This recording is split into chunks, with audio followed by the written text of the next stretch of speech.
ফুচকা খেতে ভালো লাগে না এমন কাউকে খুঁজে পাওয়া যাবে না মনে হয়। তাই ইচ্ছে করলেই কড়াই বসিয়ে তেল গরম করে গরম গরম ভেজে নিন। অন্যদিকে আলুটাও সেদ্ধ করে নেবেন।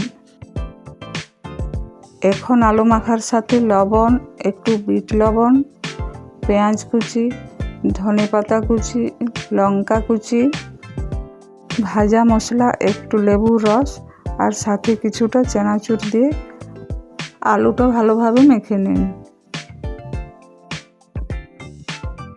ব্যাস, রেডি হয়ে গেল ফুচকার আলু মাখা।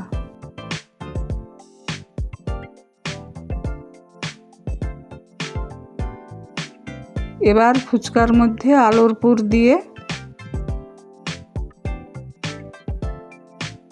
তেঁতুলের জলে ডুবিয়ে মুখে নিয়ে নিন। ভালো লাগলে লাইক, কমেন্ট, শেয়ার করতে ভুলবেন না।